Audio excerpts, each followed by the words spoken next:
laki ako sa lola eh. Iba yung nararamdaman mo, di ba? Para iba yung happiness na kahit sa maikling oras, mapaligaya mo sila, makamusta mo sila.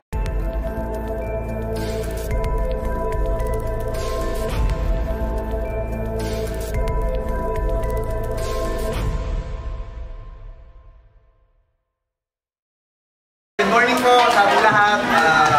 Maraming salamat po sa Blessed Pamilya Home Care Facilities. Thank you so much po dahil pinutuloy nyo kami dito para makapagbigay po ng konting regalo para po sa aming mga elders para kahit paano makapagpaseto tayo ngayong araw po sa Pasko. Sana po tulungan nyo kami and nagpapasalamat din po kami sa lahat po ng mga taong tumulong sa amin ngayon dito para makasatuparan po namin na makapagbigay na saya at regalo po ba. Maraming salamat po ulit.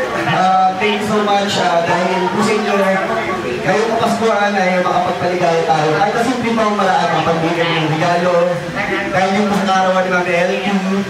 At ay papasalamat din po kami sa lahat ng mga taong nagmahal at sumuporta po from probinsyano hanggang sa Batang Quiapo. At kung simple pa ang maraan nito yung pagbabayot tanaw, simple pa salamat po namin sa lahat ng mga biyaya po natanggap namin lahat. At sana po ay maging naligaya po kami. Thank you so much po. Ano po yung pagpagana nito? Kailan yung pagpagana nito?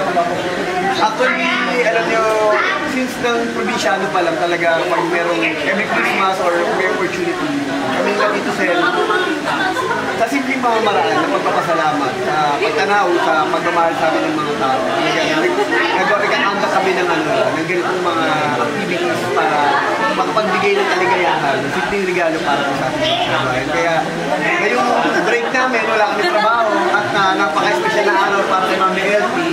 Nagkatagba-tagba po yung schedule namin at napag-ano po talaga namin na ito yung araw na pagpapasalamat para sa mga tao, sa lahat ng mga support at pagmamahal. Ano pa pakiramdam na makita yung mga mukha ng mga nanay at tatay na napapasaya ninyo? Iba, kasi ako, laki ako sa lola eh.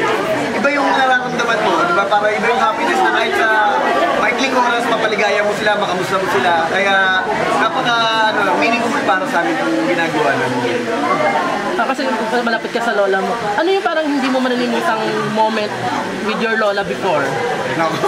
Mula bata ako talagang siya na yung nag-guide sa akin. At kung ano man ako ngayon, siya yung backbone ko eh. Siya ang dahilan ng lahat ng ito. Kaya talagang yung pagpupursige ko, yung kahit paano, patuloy na nangarap at sa simpleng mamamaraan na nakakatulong tayo sa ating mga katrabaho, sa ating